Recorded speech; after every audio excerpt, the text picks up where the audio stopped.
Hello friends, എല്ലാവർക്കും പുതിയ വീഡിയോയിലേക്ക് സ്വാഗതം. അപ്പോൾ നമ്മളിന്ന് ഉണ്ടാക്കാൻ പോകുന്നത് പെട്ടെന്ന് ഉണ്ടാക്കാൻ പറ്റുന്ന ടേസ്റ്റി ആയിട്ടുള്ള ഒരു മോരുകറിയാണ്. ഒരു ഒഴിച്ചുകറിയായിട്ട് കഴിക്കാൻ പറ്റുന്ന ഒരു മോരുകറിയാണ് കേട്ടോ. അപ്പോൾ അതിന് വേണ്ടിയിട്ട് ഞാനിവിടെ ചെറുചേമ്പില്ലേ അതാണ് എടുത്തിട്ടുള്ളത്. അത് തൊലി കളഞ്ഞിട്ട് നല്ലപോലെ കഴുകി വൃത്തിയാക്കി അരിഞ്ഞ് കഷ്ണങ്ങളാക്കിയിട്ട് വെച്ചിട്ടുണ്ട്. അപ്പോൾ നമുക്ക് മോരുകറി ഉണ്ടാക്കാൻ നോക്കിയാലോ. അതിന് മുന്നേ എൻ്റെ ചാനൽ ഇതുവരെ സബ്സ്ക്രൈബ് ചെയ്തിട്ടില്ലെങ്കിൽ സബ്സ്ക്രൈബ് ചെയ്യാൻ മറക്കരുത് കേട്ടോ.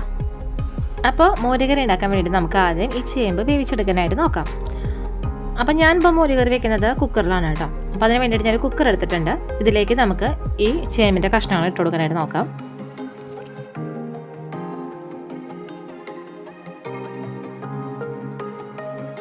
അപ്പോൾ ചേമ്പൻ കഷ്ണങ്ങൾ കുക്കറിലേക്ക് ഇട്ട് കൊടുത്തിട്ടുണ്ട്. ഇനി ഇതിലേക്ക് ആവശ്യത്തിനുള്ള ഉപ്പ് ഇട്ട് കൊടുക്കാം. ഇതിൻ്റെ ഒപ്പം തന്നെ 1 ടീസ്പൂൺ മഞ്ഞൾപ്പൊടിയും കൂടിയും ഇട്ട് കൊടുക്കാം കേട്ടോ. ഇനി ഇതിലേക്ക് ആവശ്യത്തിനുള്ള വെള്ളം ഒഴിച്ച് കൊടുക്കാം. നമുക്ക് ചേമ്പിൻ്റെ ഒപ്പം തന്നെ വെള്ളം ഒഴിച്ച് കൊടുക്കാം കേട്ടോ. എന്നിട്ട് ഇതൊന്ന് ഇളക്കി കൊടുക്കുക. ഇനി നമുക്കിത് വേവിക്കാനായിട്ട് നോക്കാം കേട്ടോ. 2 വിസിൽ പ്രഷർ പോയതിന് ശേഷം തുറന്നു നോക്കാം. അപ്പോൾ ഇത് വെന്ത് വരട്ടെ കേട്ടോ. അപ്പോൾ ചേമ്പ് വെന്ത് വരുന്ന നേരം കൊണ്ട് നമുക്ക് ഇതിലേക്ക് ചേർക്കാനുള്ള അരപ്പ് തയ്യാറാക്കാനായിട്ട് നോക്കാം.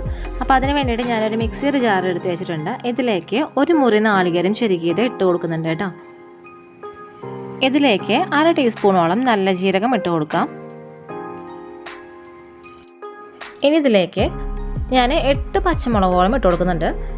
ഞാനിപ്പോൾ ഇട്ട് കൊടുക്കുന്ന പച്ചമുളക് ഇച്ചിരി പഴുത്തിട്ടുണ്ട് കേട്ടോ, കണ്ടില്ലേ. പിന്നെ ഈ മോരുകറിയിലേക്കൊക്കെ എപ്പോഴും എടുക്കുമ്പോൾ ഒന്നില്ലെങ്കിൽ ഇങ്ങനത്തെ ഉണ്ടമുളക് അല്ലെങ്കിൽ ചൂനി മുളകൊക്കെ ഇട്ടിട്ട് വെക്കുകയാണെങ്കിൽ പ്രത്യേക ഒരു ടേസ്റ്റാണ്. അപ്പം ഞാനിപ്പോൾ ഇത് വീട്ടിലുണ്ടായ മുളകാണ്. ഇതിൽ നമ്മൾ എരിവിന് വേണ്ടിയിട്ട് മുളക് പൊടിയൊന്നും ചേർത്ത് കൊടുക്കണില്ല. ഈ പച്ചമുളക് മാത്രമേ ഇട്ട് കൊടുക്കണുള്ളൂ. അപ്പോൾ എരിവിനനുസരിച്ച് ഓരോരുത്തരുടെ എരിവിനനുസരിച്ച് അതിലെല്ലാം മാറ്റങ്ങൾ വരുത്താം കേട്ടോ. ഞാൻ ഈ മോരുകറിക്ക് ചേർക്കാൻ വേണ്ടിയിട്ട് 1.5 കപ്പ് തൈരാണ് എടുക്കുന്നത്. അപ്പോൾ വെള്ളത്തിന് പകരം തൈര് ഒഴിച്ചിട്ടാണ് ഞാൻ അരച്ചെടുക്കുന്നത് കേട്ടോ. അപ്പോൾ നല്ലപോലെ ഫൈനായിട്ട് അരച്ചെടുക്കാൻ വേണ്ടിയിട്ട് കുറേശ്ശെ തൈര് ഒഴിച്ചിട്ട് നമുക്ക് അരച്ചെടുക്കാം. ഇതിപ്പോൾ ഞാനിപ്പോൾ കുറച്ച് തൈര് ഒഴിച്ച് കൊടുത്തിട്ടുണ്ട്. ഇനി നമുക്ക് മിക്സിയിലിട്ടിട്ട് അരയ്ക്കണം. ആ സമയത്ത് കുറേശ്ശെ ഒഴിച്ച് കൊടുത്തിട്ട് അരച്ചെടുത്താൽ മതി. അപ്പം ഞാനിത് അതുപോലെ ഒഴിച്ചു കൊടുത്തിട്ട് അരച്ചെടുത്തിട്ടുള്ള അരപ്പാണ് നല്ലപോലെ ഫൈനായിട്ട് അരച്ചെടുത്തിട്ടുള്ളത്. അതുകൊണ്ട് കുറേശ്ശെ ഒഴിച്ചു കൊടുത്തിട്ട് അരയ്ക്കാനായി നോക്കുക. എന്നാൽ മാത്രമേ നമുക്ക് ഫൈനായിട്ട് അരഞ്ഞു കിട്ടുള്ളൂ. ഇല്ലെങ്കിൽ ആകെ തൈരാണെങ്കിലും വെള്ളമാണെങ്കിലും ഒഴിച്ച് കഴിഞ്ഞാൽ നമുക്ക് ആകെ ഇങ്ങനെ വെള്ളം പോലെ അങ്ങനെ അരഞ്ഞു കിട്ടുന്നല്ലാണ്ട് നാളെ അറിയില്ല. അപ്പോൾ അതിന് വേണ്ടിയിട്ടാണ് കുറേശ്ശെ ഒഴിച്ചു കൊടുത്തിട്ട് നല്ലപോലെ ഫൈനായിട്ട് അരയ്ക്കാൻ പറയുന്നത് കേട്ടോ. ഞാനിപ്പോൾ ഇതിലേക്ക് ബാക്കിയുള്ള 1/2 കപ്പ് തൈരും കൂടിയും ഒഴിച്ചു കൊടുക്കുന്നുണ്ട്. അപ്പോൾ 1 കപ്പ് തൈര് ഞാൻ കുറേശ്ശെ ഒഴിച്ചു കൊടുത്തിട്ട് നല്ലപോലെ ഫൈനായി അരച്ചെടുത്തു.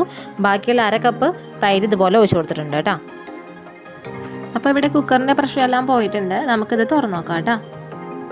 അപ്പോൾ ചേമ്പെല്ലാതും വെന്ത് വന്നിട്ടുണ്ട്. ഞാനിതിൻ്റെ ഫ്ലെയിം ഓൺ ആക്കാണ് കേട്ടോ. അപ്പോൾ ഇതിൻ്റെ ഫ്ലെയിം ഓൺ ആക്കിയതിന് ശേഷം ഞാനിതിലേക്ക് 1 കഷ്ണം ശർക്കര, ഇതുപോലത്തെ 1 കഷ്ണം ശർക്കര ഇതിലേക്ക് ഇട്ട് കൊടുക്കുന്നുണ്ട് കേട്ടോ. ഈ ശർക്കര ഒന്ന് അലിഞ്ഞ് വരട്ടെ. അപ്പം അത് വലുത് കിടന്ന് തിളക്കട്ടെ കേട്ടോ.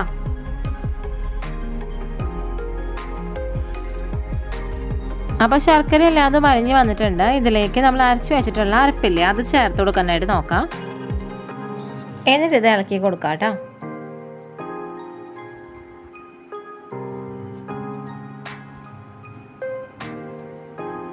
അപ്പോൾ ഇത് നല്ലപോലെ മിക്സായി വന്നിട്ടുണ്ട്. ഇനി നമുക്ക് ഈ കറി തിളയ്ക്കാനായിട്ട് വെയിറ്റ് ചെയ്യാം കേട്ടോ.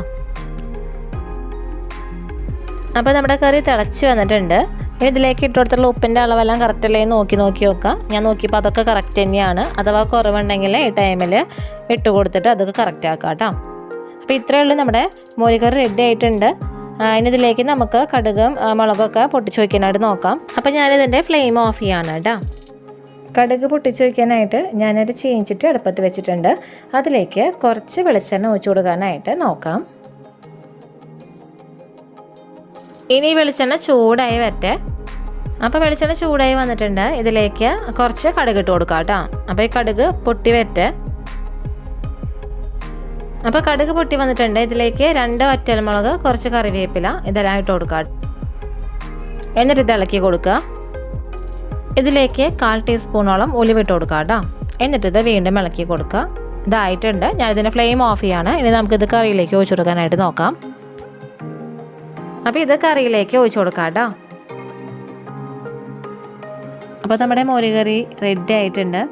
ആവശ്യമാണെങ്കിൽ ഒരു നുള്ള ഉലുവപ്പൊടി ഇട്ട് കൊടുക്കാം കേട്ടോ. ഞാനിപ്പോൾ ഇട്ട് കൊടുക്കണില്ല, ഒരു വെറൈറ്റി ടേസ്റ്റ് ആവട്ടെ എന്ന് വിചാരിച്ചിട്ട് ഇട്ട് കൊടുക്കാത്തതാണ്. അപ്പോൾ നിങ്ങൾക്ക് ഇഷ്ടമാണെങ്കിൽ ഇട്ട് കൊടുക്കുക, അല്ലെങ്കിൽ സ്കിപ്പ് ചെയ്യാം. മോരുകറിയിൽ ഉലുവപ്പൊടി ഇട്ട് കൊടുക്കുന്നത് നല്ല തന്നെയാണ്. ഞാനിപ്പോൾ അങ്ങനത്തെ വീഡിയോസ് കുറുക്കുകാളൻ അതുപോലെ തന്നെ പഴം കുറുക്കുകാളൻ്റെ വീഡിയോ ഒക്കെ ചെയ്തിട്ടുണ്ട്. അപ്പോൾ അതൊക്കെ കാണാൻ മറക്കരുത്. അപ്പോൾ നമ്മുടെ മോരുകറി റെഡി ആയിട്ടുണ്ട്. എല്ലാവർക്കും ഇഷ്ടപ്പെട്ട ടേസ്റ്റി ആയിട്ടുള്ളൊരു മോരുകറിയാണ്. ചേമ്പ് വെച്ചിട്ട് മോരുകറി ഉണ്ടാക്കുമ്പോൾ പ്രത്യേക ഒരു ടേസ്റ്റാണ്. ചേമ്പ് മോരുകറി നല്ലൊരു കോമ്പിനേഷനാണ്. അപ്പോൾ എല്ലാവരും ഉണ്ടാക്കി നോക്കി നോക്കണം കേട്ടോ. അപ്പോൾ ഉണ്ടാക്കി നോക്കിയിട്ട് ഇഷ്ടമായെങ്കിൽ ഫീഡ്ബാക്ക് കമൻറ്റ് ചെയ്യാൻ മറക്കരുത്. അതുപോലെ തന്നെ എല്ലാവർക്കും ഈ വീഡിയോ ഇഷ്ടമായെങ്കിൽ ലൈക്ക് ചെയ്യുക, അതുപോലെ തന്നെ ഷെയർ ചെയ്യുക. സബ്സ്ക്രൈബ് ബട്ടണടുത്തുള്ള ബെല്ലൈക്കനെ ക്ലിക്ക് ചെയ്യാൻ മറക്കരുത്. അപ്പോൾ വരുന്ന ഓൾ ബട്ടണിൽ ക്ലിക്ക് ചെയ്യുകയാണെങ്കിൽ ഞാനിടുന്ന പുതിയ വീഡിയോസിൻ്റെ നോട്ടിഫിക്കേഷൻസ് ഒക്കെ നിങ്ങൾക്ക് കിട്ടുന്നതായിരിക്കും കേട്ടോ. അപ്പോൾ എല്ലാവർക്കും ഈ വീഡിയോ ഇഷ്ടമായി എന്ന് വിശ്വസിക്കുന്നു. പുതിയൊരു വീഡിയോ വരുന്നവരെ എല്ലാവർക്കും നന്ദി, നമസ്കാരം.